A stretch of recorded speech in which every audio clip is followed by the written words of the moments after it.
Okay, well, this morning I'm working at my workbench here, and as I had talked about previously, my son and I were working on the trunk rack for my 31 Buick. You've already seen the section of the car where it mounts to. So this here I'm cleaning up. So what was on there was an old lacquer paint job, and they pretty much originally just sprayed over the rust. So it comes off real good with a dull screwdriver. So what I'm going to do is scrape the heavy stuff off and then go over it with a wire brush. This side here I've already got scraped, and you can see the rust and still some of the paint, and that'll come off when I wire brush it. Once I get done cleaning all the paint off of it and the heavy rust, what I'll do is I'll soak it in rust remover. And this section here has already been soaked in rust remover, and as you can see, all the rust is gone and it cleans up very well. And it's got a rust prohibitor in there, so it'll stay like this for quite a while I'm repairing it and working on it. I'll flip this over to the top here, and you can see here where I've already started to put silver solder on there. Now, because it was pitted pretty heavily in spots, and since this is going to be somewhat of a structural item, I decided instead of going with an epoxy or just a filler, I wanted to go with silver solder to give the metals some more heavier beefing up. So the silver solder flows real good, and I will eventually show you how I do that when we get further along here. Once I get the silver solder and fill this all in and get it nice and even, then I'll go over and I'll sand it nice and smooth, and then at that time I'll prep it for paint. And I haven't decided how I'm going to handle the painting, whether I'm going to go with an epoxy or whether actually I can get it powder coated. I am going to take a sample of metal over with the silver solder on over to the powder shop that I have my work done, and see if they can powder coat it and how the results of that turns out before I get involved in taking this piece over. So I will continue scraping and cleaning it up. Like I said, I'm retired, I've got the time, so I kind of probably dink around with things a little bit more than the average guy will, but I like scraping stuff. I've done a lot of scraping in my life of rust and paint. Decided to move outside. It's nice and sunny today. It's a little bit on the cool side, but I want to do all the wire brushing outside, try to keep the garage as clean as possible, which is virtually impossible. So I've got the paint scraped off these surfaces, so now I'm going to wire brush them. And as I said before, there's still some paint, some heavy rust on there, and wire brush should clean that up pretty good before I go and acid dip it to remove the rest of the rust. And after that, you'll see a lot of pits start to develop, and then we'll be ended up filling that in with some silver solder. This hole here is not original. Somebody must have put it in there to mount a trunk, so that hole is going to have to be welded up. But we'll give it a try here, and I'm working on one of my favorite platforms here, the garbage can. They seem to come in very handy, especially when I'm working outside. So we'll give it a whirl. It's a beautiful day out here now in Wisconsin. It's towards the end of October, so we get used to these days, and they won't last too long.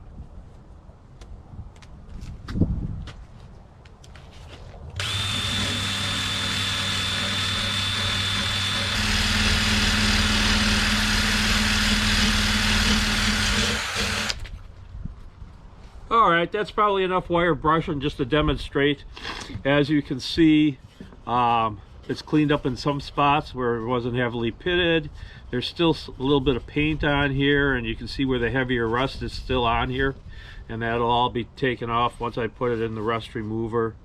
Once I put it in the rust remover, I'm probably going to have to take it out several times, inspect it to see how it's processing, removing the rust, and if there are parts that are still really heavily rusted, I'll probably go over them with the wire brush.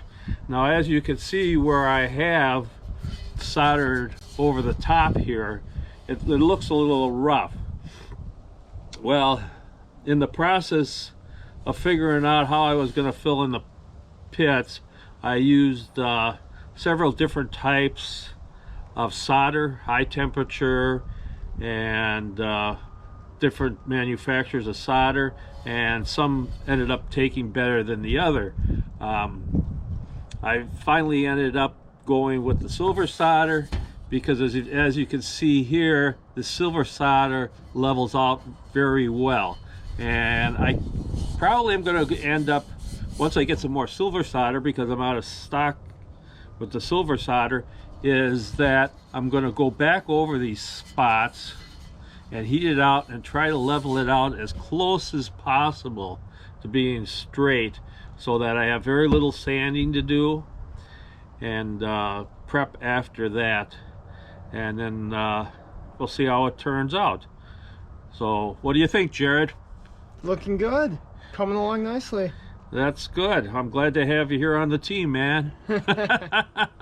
This is a father and son project, so I hope to get Jared more involved in some of this stuff, and we'll get him going on some of this silver solder when my order comes in with that. And like I said, this kind of was a practice area, trial and error, although I did it on some scrap pieces. But until you get to using it on a large surface like this, you know, you really don't know how it's going to function and what kind of technique you need.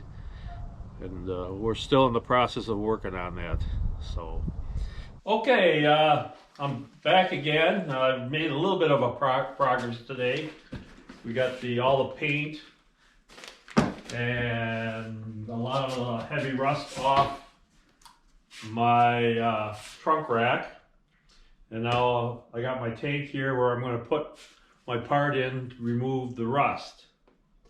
It's just a plastic bin, you know, depending upon what size of part you are going to soak, you know, will determine the size of your bin. I mean, I've used 5-gallon buckets, I've used garbage cans, and I've even made wooden boxes and put plastic liners in them and done it that way.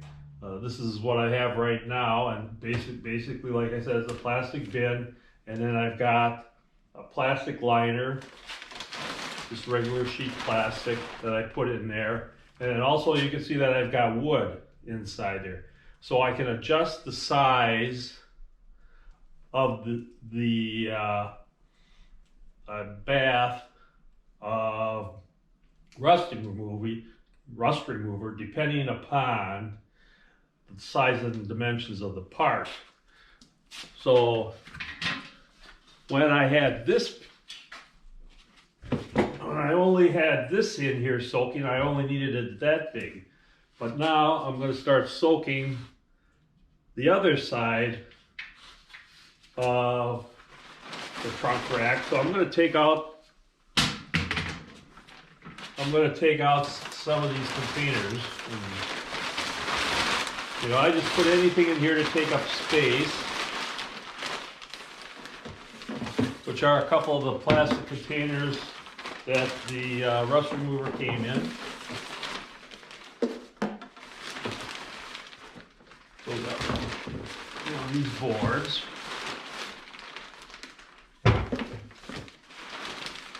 And then move this one back to open up the size of it. So I got one of my boards over here. Take this out. Seems like I've got a little bit of a leak because these are wet.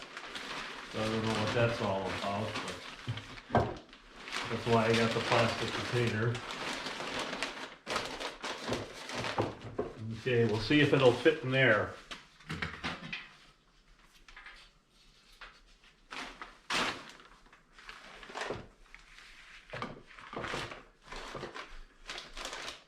Okay, it fits pretty snug. Now, unfortunately, the part isn't totally covered, so I'm going to have to end up adding some more of my rust remover inhibitor.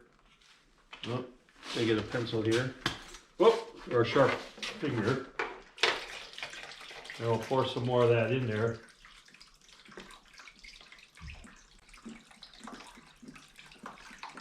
Now, what I'm going to end up doing is letting this sit overnight. Then tomorrow morning, I'll check it to see how the progress on removing the rust is going. And either have to clean off some more of the metal if there's little spots of paint. Or if it's heavier, if there's still a real heavy rust area, I'll wire brush it and then soak it again. Because I really want to get down into the pitted area as much as possible.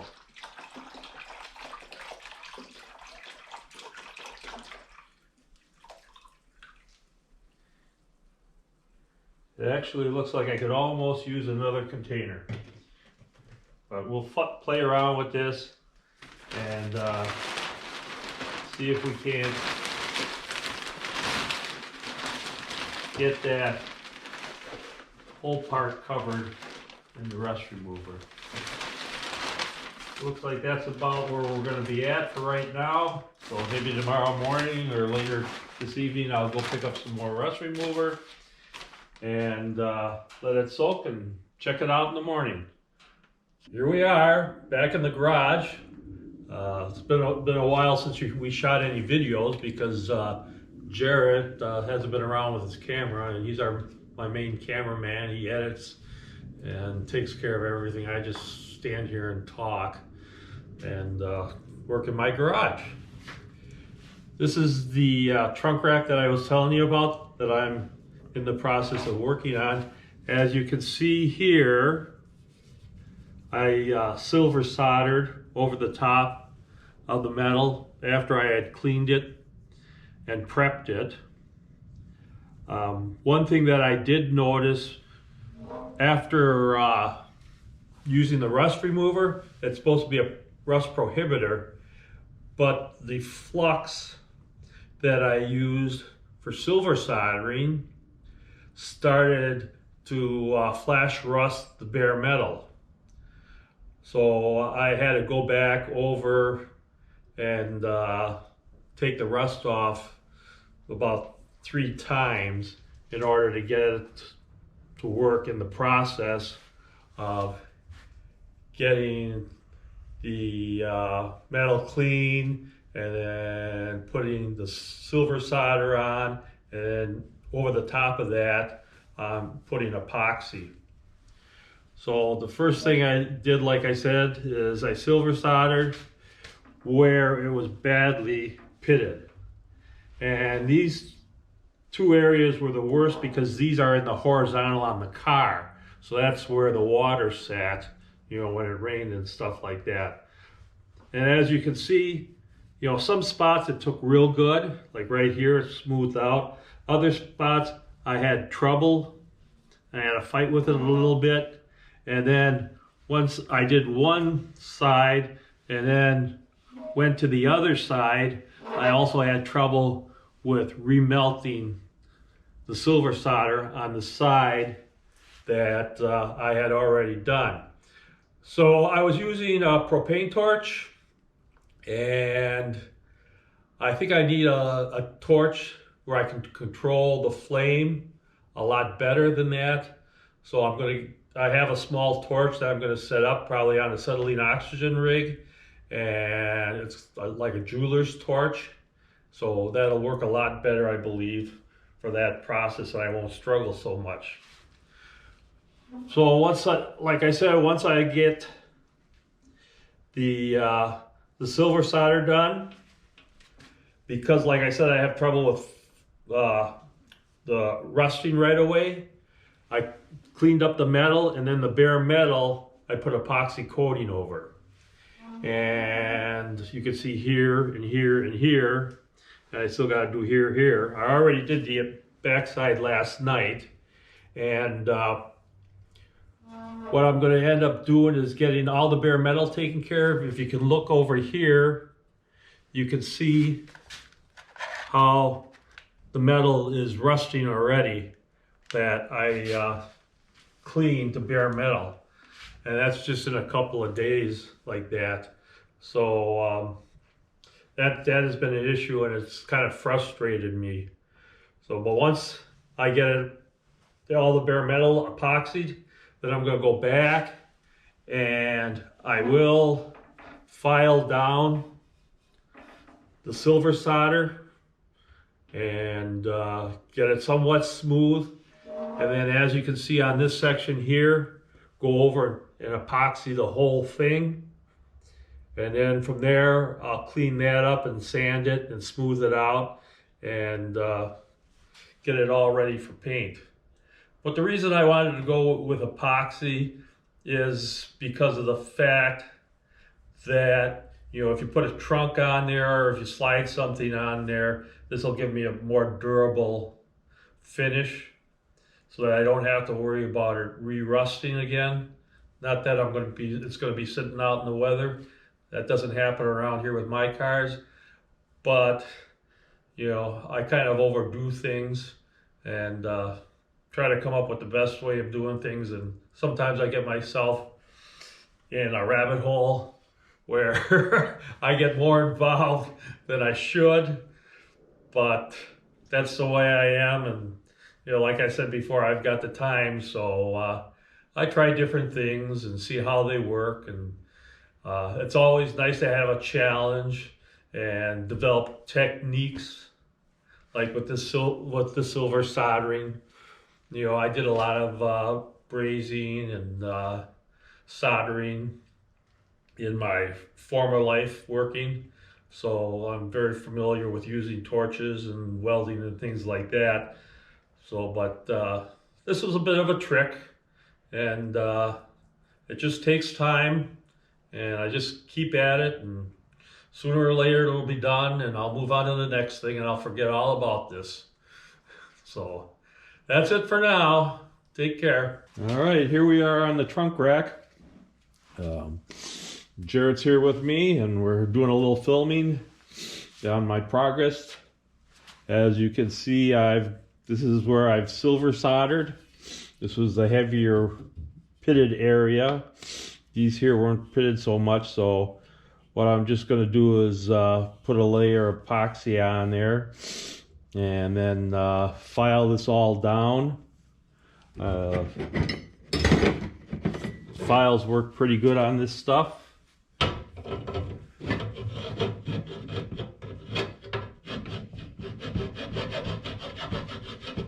So I'll go over there and file it, and then I can also take the front edge, and also scrape it to get it to smooth out and get it ready for paint.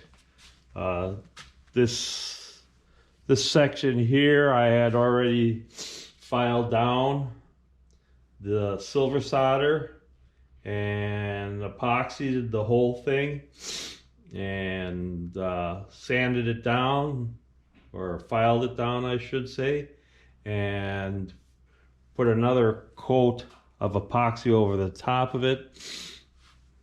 And what I've been using is JV Weld epoxy to do that. And the first epoxy I used was,